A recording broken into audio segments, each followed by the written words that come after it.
এটা কি নিছক প্রেমের গল্প নাকি আধুনিক প্রতারণার এক ভয়ানক নতুন রূপ? বয়সের ব্যবধান 40 বছরেরও বেশি। একদিকে শহরের একজন ধনাঢ্য ব্যবসায়ী, অন্যদিকে চট্টগ্রামের সাধারণ পরিবারের এক তরুণী। প্রেম, আশ্বাস, বিশ্বাস আর পরিণতি, আদালতের পথে দুটি জীবন। বিয়ের জন্য ব্যবসায়ী খরচ করেছেন 3 কোটি টাকা, তবু 4 হাত এক হলো না। ঘটনার শুরু সামাজিক যোগাযোগ মাধ্যমে। স্ত্রী মারা যাওয়ার 1 বছর পর রাজধানীর রামপুরায় বসবাসরত 59 বছর বয়সী ওই ব্যবসায়ীর পরিচয় হয় 19 বছরের এক তরুণীর সঙ্গে ফেসবুকে। চ্যাট, ফোন আলাপ, ধীরে ধীরে সম্পর্ক গাঢ় হতে থাকে। কথাবার্তা গড়ায় প্রেমের দিকে। এক সময় ব্যবসায়ী প্রস্তাব দেন বিয়ের। ঠিক তখনই তরুণীর পরিবারে আর্থিক সংকটের গল্প উঠে আসে। মা অসুস্থ, বাবা মারা গেছেন, ছোট ভাইয়ের দায়িত্ব। ব্যবসায়ী এগিয়ে আসেন, সহানুভূতির হাত বাড়ান। তবে গল্পটা এখানেই থেমে নেই।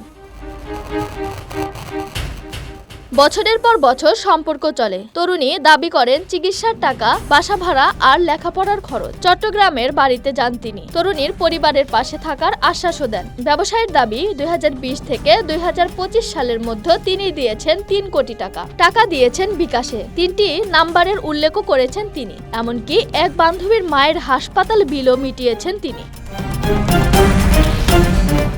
দুবার বিয়ের তারিখ ঠিক হয়, এমনকি গায়ে হলুদের ছবিও পাঠান তরুণী। কিন্তু শেষ মুহূর্তে নানা অজুহাতে বিয়ে বাতিল।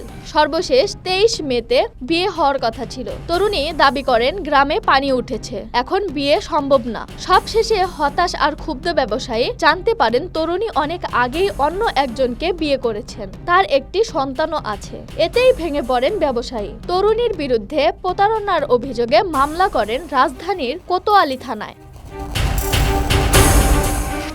তবে তরুণী বলেন শুরুতে বিয়ের কথা গোপন করেছিলেন, কিন্তু 3 কোটি টাকা কখনোই নেননি। বরং ওই ব্যবসায়ী তার মায়ের পরিচিত ছিলেন। মায়ের মৃত্যুর পর তাকে এবং তার ছোট ভাইকে আর্থিক সহযোগিতা দিতে রাজি হন। তরুণী আরও দাবি করেন মায়ের মৃত্যুর আগে ব্যবসায়ীর হাতে 12 লাখ টাকা তুলে দেওয়া হয়েছিল। সেই টাকা থেকেই প্রতি মাসে তিনি খরচ পাঠাতেন। ব্যবসায়ী তার ঘনিষ্ঠ হতে চেয়ে চট্টগ্রামের বাসায় যেতেন নিয়মিত। তাকে ফাঁদে ফেলে দিনের পর দিন সম্পর্ক রাখতে বাধ্য করেন।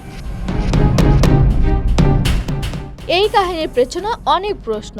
এটা কি প্রেমের নামে পরিকল্পিত আর্থিক প্রতারণা, নাকি অর্থবিত্তের জোরে তরুণীর ওপর এক প্রকার মানসিক চাপ? কেউই এখন মুখোমুখি হতে চান না সংবাদ মাধ্যমে। কিন্তু পুলিশ বলেছে এই মামলা কেবল প্রেম বা বিশ্বাসঘাতকতার গল্প নয়। এটার প্রভাব প্রতারণা এবং ক্ষমতা ব্যবহারেরও বিষয়।